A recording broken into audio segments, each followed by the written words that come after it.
case for that most famous of all manhunters, the detective whose ability at solving crime is unequaled in the history of detective fiction, Nick Carter, Master Detective. Tonight's curious adventure... 9 Hours to Live. For Nick Carter and the Death House Mystery.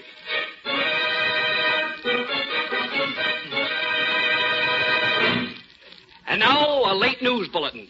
9 hours from now, at the stroke of midnight, Johnny Waldron, the blonde-faced killer convicted of the murder of Mrs. Cornelius Fielding, will go to the chair. Just 30 minutes ago, the condemned man made a last request. But Johnny Waldron did not ask for a sumptuous last meal in the tradition of the condemned. Nor did he ask to see his nearest and dearest relative, his wife, Laura. No, Johnny Waldron's request was for something much more dramatic. He asked to see the great detective, Nick Carter. Now, just what this last-minute conference means is anybody's guess. Perhaps a reprieve for Waldron. Perhaps a clue as to what happened to the Fielding jewels, which up to now have not even been found. At any rate, the master detective, Nick Carter, has consented to talk with Waldron and is probably at this very moment entering Death House Row. Keep tuned to this station for further dramatic developments.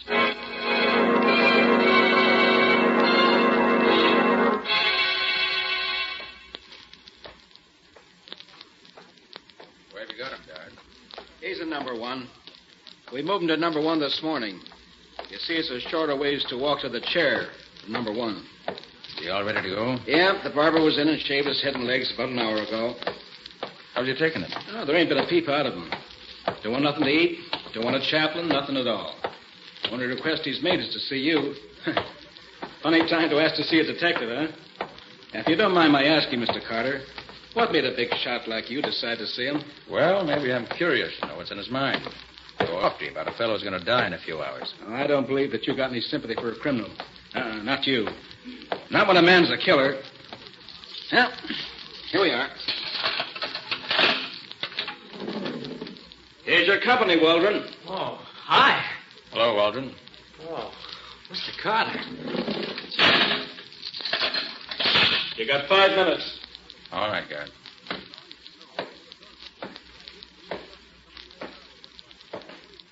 Well, Johnny? Oh, so you did come. Gosh, I was afraid you wouldn't. Well, I must admit I was surprised when the warden called me and said you wanted to see me. Yeah, I imagine you were. Gee, it was sure nice of you to come. Let's skip the formalities, Johnny. Time's too short for chit-chat. Come to the point. What's on your mind? Mr. Carter, you think I'm guilty, don't you? Well, didn't follow your case too closely. But you had a fair trial. And you were found guilty. What would you have me believe? I'd like to have you believe that I'm innocent. Pretty late in the game to convince Johnny. Oh, I'm not looking for a last-minute reprieve. That isn't what I asked you to come out here for. When I got word a little while ago that the governor refused my last request for a reprieve, I just made up my mind that I'd only be kidding myself if I hoped any longer. Why did you want to see me, Johnny? Mr. Carter, I know I haven't got a chance. I'm going to be gone in just a few hours now. But I could go a lot easier if I thought that maybe someday the world would know the truth. They'd know that Johnny Waldron was innocent. Johnny, if I thought you were innocent, I'd start the wheels turning right now to get your reprieve. Oh, wait. Let me finish, Mr. Carter. I know you don't believe me. Nobody does. I guess I couldn't expect you to believe me after the way things went at the trial. But sitting here in death row, waiting, the idea came to me that maybe Nick Carter would show him someday. Of course, I'd be gone, but, well, you see, there's Laura, my wife. She's going to keep on living, and it'll be hard for her. I suppose she believes you're innocent. Oh, she stuck by me swell. She's a wonderful woman, and I don't want the world to look on her as the widow of a murderer. Mr. Carter, all I'm asking is that after I'm gone, in your spare time, will you try to prove that they executed the wrong man? Just for my wife's sake. Johnny, if you're innocent, who do you think did rob the Fielding safe and kill Mrs. Fielding? I don't know, Mr. Carter. What? There's nobody you even suspect? Well, the only one that... No, I'm not going to accuse somebody I'm not sure of. I've only got a few more hours to live, and I don't If you want me to do anything for you, Johnny, you better tell me everything you can about this. No, No. You'll find them for yourself once you start looking. Well, I've got to have some kind of evidence to go on. I don't have any. Cards were stacked so well against me, but go see Laura. She's never stopped working for me. Maybe she knows more by now. Look here. If that's the case, why haven't you had a lawyer working for you right up to the last minute? Lawyers. I never had that kind of dough. Oh, a couple of shysters came around thinking maybe I had the Fielding jewels tucked away someplace. When they found out they weren't going to get a cut, they faded pretty fast. Even if you decide to do anything for me, Mr. Carter, I wouldn't be able to pay you for your trouble. You'd have to do it just as a favor to a dying man. You don't know where the jewels are? Why, no, Mr. Carter. How could I know? I didn't do that job. Look, you go see Laura. She'll tell you whatever she can. All right. Time's up, Mr. Carter. All right, Garrett. Well, Johnny, I'll look into your case. I don't suppose you believe me. I bet he's been telling you an innocent man is being sent to the chair, huh? He tells that to everybody. Did it ever occur to you, Guard, that he might be telling the truth? No. Why? So long. Good luck. Oh, thanks for coming, Mr. Carter. And thanks for whatever you can do for me, sir. I'd very much like to know what happened to those Fielding jewels. Huh? Oh, yes. Well, maybe they'll turn up while you're investigating. Think so? I wonder. Say, guard, how long is it until 8 hours, Johnny.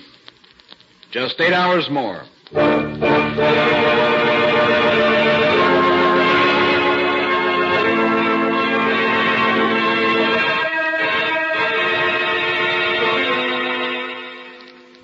Hello, Nick Carter's office. Oh, Patsy, this is Nick. Oh, Nick, thank heaven you called. This place is a madhouse. The office is filled with reporters. The newspaper and broadcasting companies have been telephoning. And the district attorney has been trying to reach you. Well, what's the trouble? They want to know if you're going to try to get a reprieve for Johnny Waldron. The DA said he'd stick around his office all evening. And he's contacted the governor, and he'll be on tap ready. Reprieve? Oh, great heaven. I just talked to the fellow. I don't have any evidence. None whatsoever. What's the matter with the DA? Well, when Nick Carter goes to work on a case, even at the 0 hour, something usually pops. I'll tell him to hang on to the hats a while. And you, Patsy, go up to the courthouse and get a transcript from the Walden trial. Dig up what you can out of our files about Waldron. I'm heading back from State's prison right away. Meet you in front of the office. All right, Nick. But we're going to have to work fast. They throw the switch in exactly 7 hours and 40 minutes.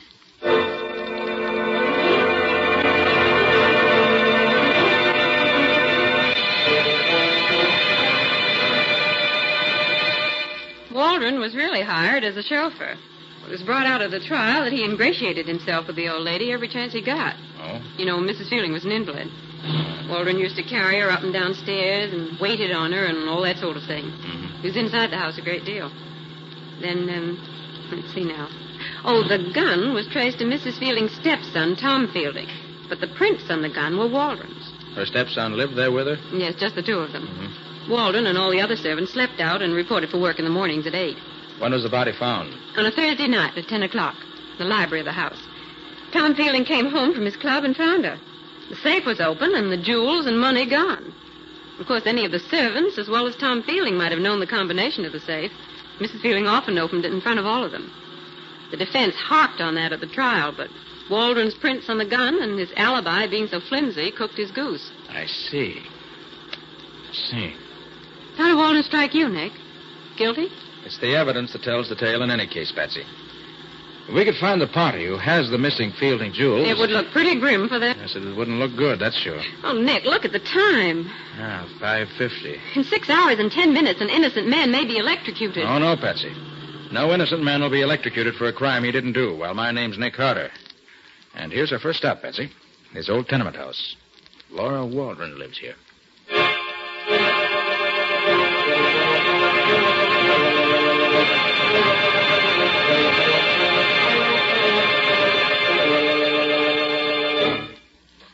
You're very nice to come to see me, especially today. Mrs. Waldron, this is my assistant, Patsy Bowen. How do you do, Miss Bowen? Hello, Mrs. Waldron. Won't you two sit down? Here, let me dust the chair. Oh, no, don't. It's perfectly all right. Since Johnny's been away, I haven't been as good a housekeeper as I used to be. I've no heart for it anymore. Mrs. Waldron, I came to see you because... I know you went to see my husband. I heard on the radio. Yes, that's right. Oh, but it's too late to get Johnny off, isn't it? Besides, we don't have any money to pay a famous detective. Mrs. Waldron, the only fee Nick Carter ever asks is that justice be done. Now, Mrs. Waldron, tell me about Johnny. His habits, what he likes, what he doesn't like. Johnny's good, Mr. Carter. You see, I know he's innocent. But have you proof, Mrs. Waldron? Proof? No. Just my heart tells me he wouldn't kill anybody. But more than that, I know because he was with me at the time the police say she was killed. The prosecution tore his alibi to shreds. Yes, a wife's testimony doesn't count for much in court. Oh, yet how thankful I am that he was with me that night. That I know he's innocent. You understand what I mean, don't you, Miss Bowen? You understand when I say the world can stand against your man, but if you know he's right and good and true, you... Mrs. Waldron, isn't there any way at all it can be proved that your husband was hung with you that night? No. No. You don't think of providing alibis for staying in your own home. It isn't much, I know, but it's ours. Tom Fielding has offered to help me. Now Johnny's going to be... Tom Fielding? You mean the stepson of the woman your husband's convicted of murdering? Yes. In what way has he offered to help you? Money. He knows Johnny isn't a murderer. His testimony in court didn't follow that line, Mrs. Waldron. Of course not. Mr. Fielding had himself to protect. That's right, Nick. Fielding was under suspicion. Just this afternoon he called me again.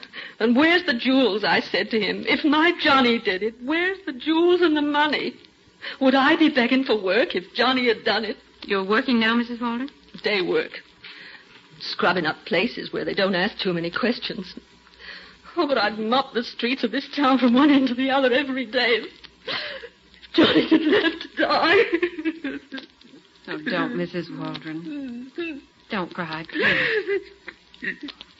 Please don't cry. You have to excuse me. Just, I can't stand to think. I'm counting the minutes and seconds now. Only a few more hours. Johnny will be gone. Mrs. Waldron, I'd like to ask you another question. All right. Maybe Nick can save your husband yet, you know. Oh, if he only could. There isn't time left for me to chase down every witness and question them. Tell me, Mrs. Waldron, whom do you suspect of robbing and murdering your husband's late employer? Who? Oh, Mr. Carter, I have no proof against anyone. I didn't ask if you knew who murdered Mrs. Fielding. I only said, whom do you suspect? But I have no right to suspect him. Right? What do you mean? But he's been so kind and offered to help. Tom Fielding. That's who you think did it. Oh, I never dared think it out loud before. He was her stepson, you know, but she loved... Oh, they had their quarrels. Oh, they were just money spats. I'm not saying he did it, only... Only what? You talk to him, Mr. Carter. All right, I will. We'll go right over to the Fielding house now. Oh, but you won't find him at home at this hour, Miss Carter. He's always at the club at this time. I know from when Johnny used to drive for him. That's the old hunt club, isn't it? Yes. 10th and 5th. Mm-hmm. Come on, Patsy, let's hurry. Time's precious. Okay. Goodbye, and thank you. I'll be right here waiting and praying you find the guilty man in time to save Johnny.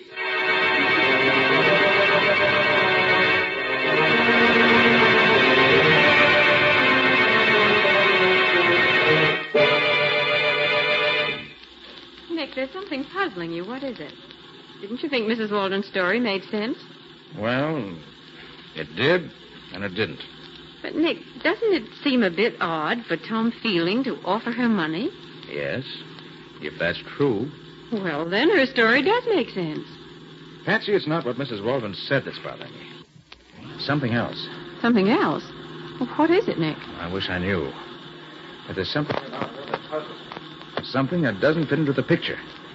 It's in the back of my mind somewhere, but I can't quite get the key to it. Well, if you ask me, Tom Fielding is the one who could straighten out a lot of things. And he's the man we're going to tackle right now. Well, This hunt club's pretty swanky, isn't it? Good evening, sir. Can I park your car for you? Fancy place. Still has doormen and porters. Oh, I beg your pardon, miss. Ladies aren't permitted in the old hunt club. I'm sorry. Well, that lets you out, Patsy. I guess it does. You better wait for me here. Yes, I guess I'll have to. Oh, Nick. It's 8:15. Only 3 hours and 45 minutes to go until midnight.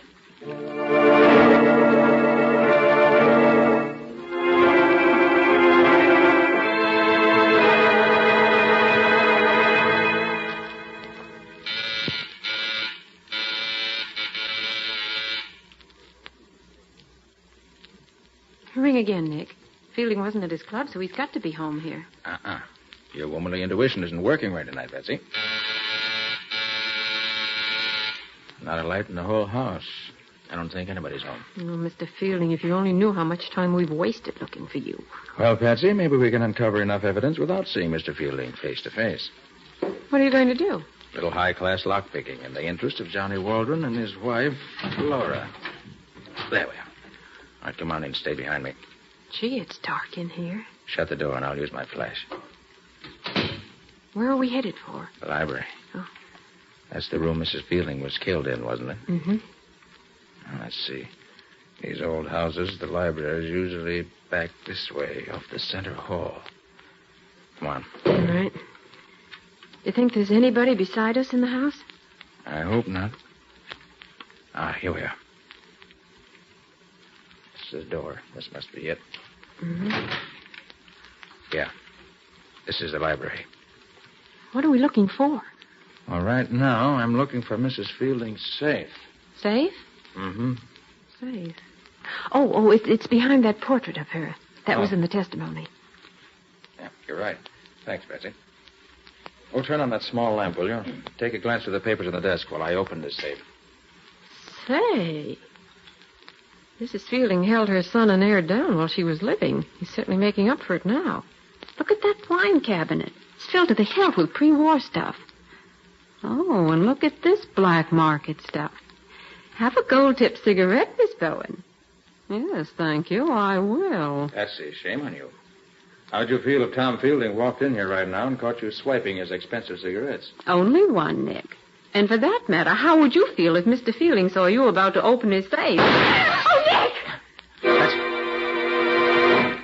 You okay? Yes, I guess so. They shot through that window there. The bullet went right in the side of the desk here. Oh, we better get out of here, Nick. Now, 1 minute, Patsy. Got to see what's in this safe. It's almost open now. Well, who do you think shot at us, Mr. Fielding? Oh, Patsy, will you pick that bullet out of the desk? It'll be a handy piece of evidence. All right. Say, you're taking this attempt to murder us awful lightly, Nick. I don't think it was murder, Patsy. Not murder. No. You were standing by the wine cabinet, not 4 feet from the window. And I was a perfect target standing here. No, Betsy, I think you'll find somebody was just trying to scare us away. Oh. Well, I got the bullet out. Looks like a .32. There we are. Patsy. Yes? Look here. The missing jewels. Oh, Nick. Yes, right here in the safe. Oh, Nick, that's wonderful. Hey, Patsy, what are you doing? Oh, I'm getting the DA on the phone for you. You've got the evidence for Johnny Waldron's reprieve. Now, wait a minute, I knew he wasn't guilty, Nick. Mrs. Waldron was telling the truth. Patsy, put down that phone. Yes, Nick. Now, get me police headquarters first. I want a general alarm sent out for Tom Fielding. But Johnny Waldron. I still have 2 hours, Patsy. If Waldron's innocent, I'll prove it in time to save him from the chair.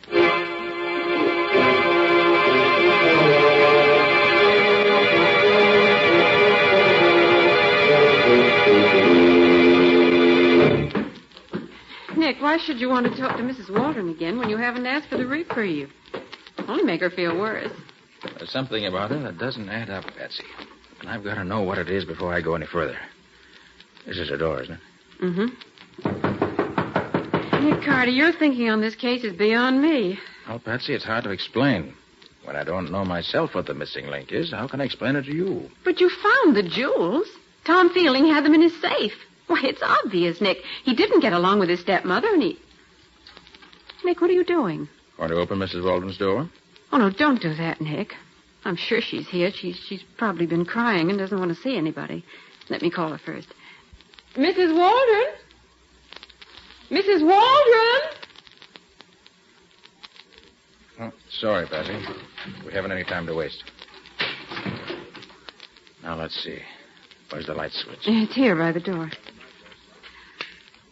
Oh, she isn't here. So it seems. Nick. Look here. There's a gold-tipped cigarette in this ashtray, the same kind we saw at Fielding's house. Let's have it. No lipstick on it. Kind of pinched in near at the end. He's been here. I never would have believed it of him. Believe what? Well, that a man like Fielding would come to a place like this. Why, a man like that wouldn't get his hands dirty putting them on the doorknob of a hovel like this. Say that again, Patsy. What?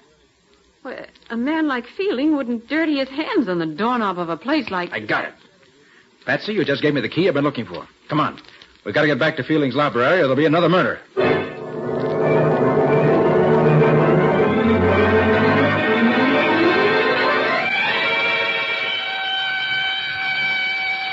You know, Patsy, there are times when having a siren in this car comes in handy. And tonight's one of them. Hope we're in time. Do you think the police have picked Fielding up yet, or do you think he'll be at his home? He's at home. I'll bet my bottom dollar on that. Nick, do you know what time it is? Stop worrying about the time and come on. I'm right with you. The place is still dark. There's a little light shining in the hallway. He's here, all right. Watch your step, Patsy. Don't worry about me. I slipped the latch on the front door when we left. Let's see if it's been bolted. No, still open. All right, come on. Where do you think he is? The library, probably. Oh, I hear someone, Nick. Yeah, they're both here. Oh, that's Mrs. Waldron's voice. Open the door, Nick. Oh, it's locked. I'll try to pick it. Oh, Nick, hurry. I am hurrying. Stay away from me! Help! Oh, he's killed her. There. Oh, Mrs. Waldron. Oh, thank heaven you came. He was just going to shoot me. I got the gun away from him and... Oh, You shot him. Yes, Mr. Carter. But it was self-defense. Anyone can see that. Oh, I'm so sorry for you, Mrs. Waldron. It was worth it. It was worth it. Now Johnny will be safe. He won't have to die in the chair. Nick, you've only got 7 minutes to call it. 7 minutes to 12. Hurry, Mr. Carter. Just a minute. Calm yourself, Mrs. Waldron. Here, have a cigarette. A cigarette? All right. May I light it for you? Thanks.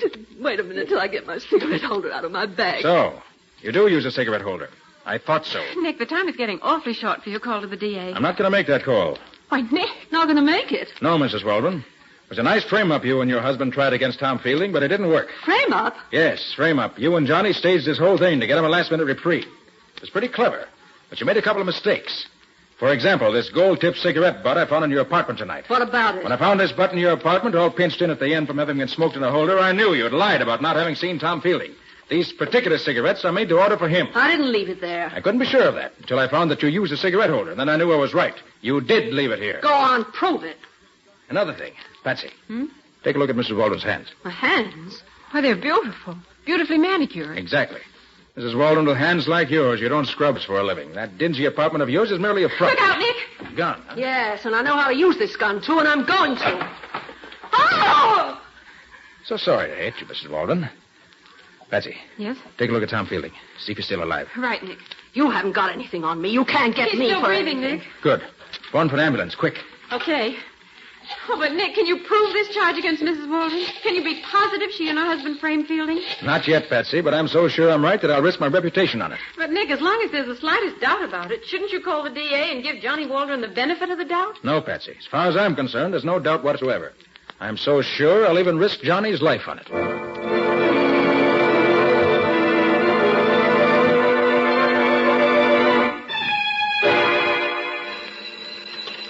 Hello, Nick Carter's office. Oh, yes, Lieutenant. Yes? Yes? It was. He is. Oh, I see. Well, thank you, Lieutenant. Yes, I'll tell Nick. Goodbye. Was that the report from police headquarters, Patsy? Yes, it was Lieutenant Riley. And you were right, Nick. That gun you took from Mrs. Waldron was registered in Johnny's name. And she lied about taking the gun away from Fielding and shooting him in self-defense. Fielding's fingerprints weren't on the gun anywhere, but hers were all over it. Did they check with the bullet when you picked out of that desk? The one that was fired at us? Yes, and it came from the same gun. Fine. And what about Fielding? Did Riley say? He's going to live. What's more, he regained consciousness long enough to make a statement. Good. Oh, Nick, that Mrs. Waldron was certainly clever. She was planting the jewels in Fielding's safe when he came in the room and caught her. So She held him at the point of her gun? and knocked him out, bound his wrists and ankles, gagged him, and hid him away in another room. What? How did you know that? Very simple, Patsy. The marks where he'd been tied were still on his wrists when I examined him, and also there was a bump on his head. Nick, you're always holding out on me. And one other thing. What made you think Fielding's life would be in danger way back when we were in Mrs. Waldron's apartment the second time? Sure, huh? Well, Patsy, after your inspired remark about hands, I suddenly realized what it was about Mrs. Waldron that puzzled me. It was her hands. I knew that with hands like hers, she couldn't be earning her living scrubbing floors. Oh, I see. And if she were lying about that, it was very probable she was lying about everything. And the whole thing was a plot to make Fielding look guilty. But why should that make you suddenly afraid that something might be going to happen to Fielding? Patsy, if she and Johnny were so anxious to get Johnny a reprieve that they were willing to give up the jewels to make it look as if Fielding were really the guilty man, it was entirely possible that she might go further and kill Fielding and try to make it look as if he killed himself. But how would that help Johnny Waldron? Well, if it was done right, it would look as if he were remorseful at having let Johnny take the blame. And she almost got away with it. But she didn't, because Nick arrived in the nick of time. You're a wonderful detective, Mr. Carter.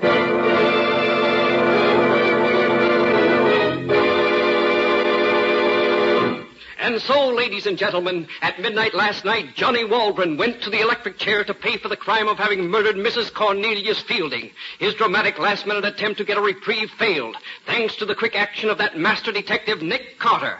In those few short hours that Carter was actually on the case, he found the missing jewels, uncovered a well-laid plot between Johnny and his wife to pin the murder on Tom Fielding and save Fielding's life. Tom Fielding and the entire community owe a debt of gratitude to Nick Carter.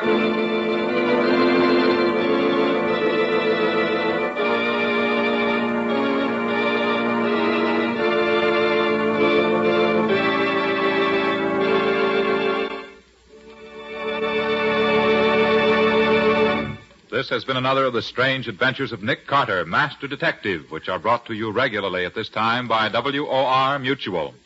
Well, Nick, what happens in your next week's story? Well, I want to tell you the story of the time that I quite accidentally stumbled onto a terrible crime.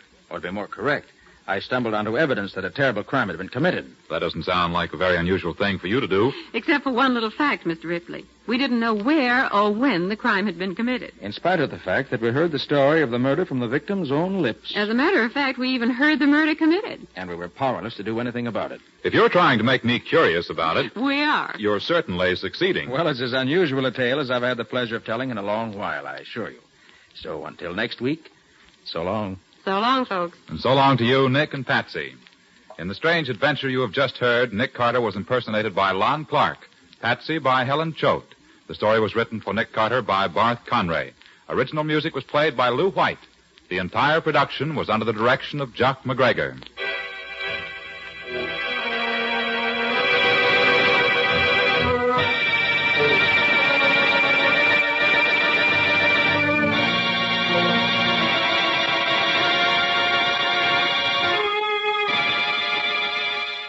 Next week, at this same time, listen to another curious experience of Nick Carter entitled Records of Death. Or Nick Carter and the Mystery of the Unclaimed Box.